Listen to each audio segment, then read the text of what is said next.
का मैं थोड़ा सा हिस्ट्री बताता हूँ कि ये इसका ओरिजिन जो है ये बेसिकली एनिमल से हुआ था। 1958 में इसका पहला केस डेनमार्क में आया था और जो फर्स्ट ह्यूमन केस है वो 1970 में आया था और अब तक ये दुनिया के 114 ममालिक में रिपोर्ट हो चुका है। लेकिन ये एक वायरल डिजीज़ है जो ह्यूमन टू ह्यूमन ट्रांसफ़र होता है।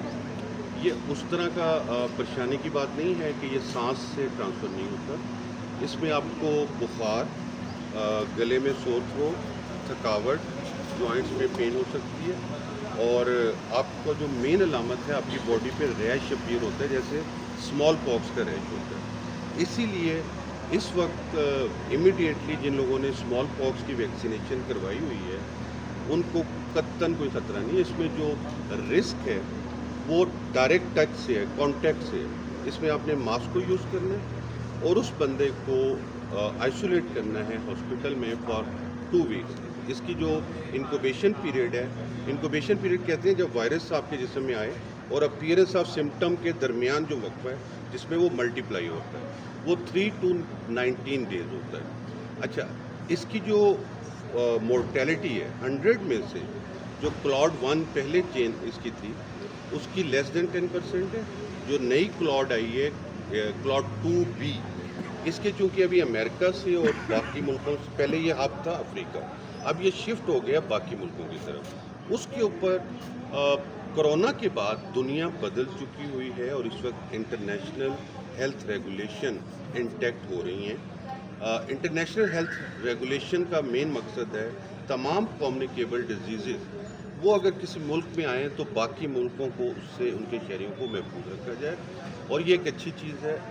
लेकिन बहुत ज़्यादा इससे डरने और परेशान होने की ज़रूरत नहीं है, एहतियात की ज़रूरत है। जो लोग ऐसे ममालिक जब आप ट्रैवल करें तो आप वहाँ की हिस्ट्री देखें कि वहाँ पे मंकी पॉक्स के केसेस, ट्रैवल हमारी गाइडलाइन देख लें, तो उधर आपने अपने आप को बचाना है, मास्क यूज़ करने हैं, हाथों को धोने हैं, हाइजीन का ख्याल रखना है और उस पेशेंट से डायरेक्ट कांटेक्ट नहीं करना।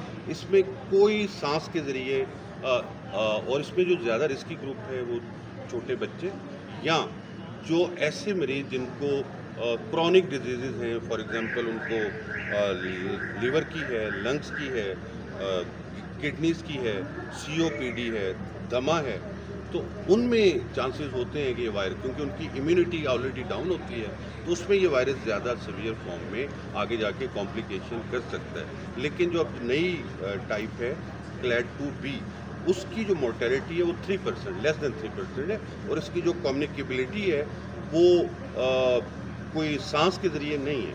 मतलब सेक्सुअल प्रैक्टिस, डायरेक्ट कॉन्टैक्ट जिसमें भी होगा, आपकी बॉडी पे जो उसके रैशेज़ हैं उसके पस के साथ या दानों पे हाथ लगेगा तो आप अपने जिस्म में उससे ये वायरस ट्रांसमिट होगा, डायरेक्ट कॉन्टैक्ट। और इसकी जो ट्रीटमेंट का आपका सवाल था, इसमें वही जो किसी भी वायरल डिजीज़ का होता है कि आपने अपना इम्यूनिटी लेवल बेहतर रखना है, हाइजीन, हाइड्रेशन लेवल बेहतर रखना है, पानी ज़्यादा लेना है, अपनी डाइट का ख्याल रखना है और अपने आप को आइसोलेट रखना है। और इसके लिए 3 तरह की वैक्सीन अवेलेबल हैं। मिनिस्टर साहब ने अभी हिदायत की है कि हम कम से कम एक स्ट्रेटेजिक रिज़र्व जो है अपने जो first line health care provider है उनके लिए ज़रूर अरेंज करें। उस पर हम कल से काम शुरू कर रहे हैं। हमारी जो फेडरल गवर्नमेंट है, डॉक्टर मुख्तार भरत साहब, वो बहुत एक्टिवली इस वक्त उन्होंने, उनके आने से he himself is a doctor, तो चारों सूबों को उन्होंने 2 मीटिंगें की हैं और इस प्राइम मिनिस्टर भी इस पर मीटिंग कर रहे हैं। तो चूँकि ये अब आप पोस्ट कोविड दुनिया में अब कोई भी इस तरह होगा तो आप इंटरनेशनल हेल्थ रेगुलेशन के तहत बाउंड हैं कि हम अपने सिस्टम की स्ट्रेंथिंग करें और हमारे पास डायग्नोस्टिक फैसिलिटी मौजूद है। हमारी जो ये सामने लैब है BSL 3, यहाँ पर इस वक्त लास्ट ईयर भी मैंने 100 किट्स और 100 हमें अगले हफ्ते आ रही हैं, तो 200 हमारे पास टेस्ट मौजूद हैं और हमारे पास NIH में भी सारी सहूलत मौजूद है। एयरपोर्ट बॉर्डर सिक्योरिटी जो पॉइंट ऑफ एंट्रीज़ हैं हमारे वाघा बॉर्डर और बाकी जो 6 हमारे इंटरनेशनल एयरपोर्ट्स हैं वहाँ पर हमने हॉस्पिटलों को नॉमिनेट कर दिया है, डॉक्टरों की ट्रेनिंग करवा रहे हैं, PPEs को इंश्योर कर रहे हैं और लोगों में हमें पैनिक क्रिएट करने की ज़रूरत नहीं है। ये उन लोगों में चांसेस होंगे जो उन इलाकों से आएंगे। अल्हम्दुलिल्लाह पंजाब में इस साल कोई केस नहीं। बहुत शुक्रिया, थैंक यू सो मच।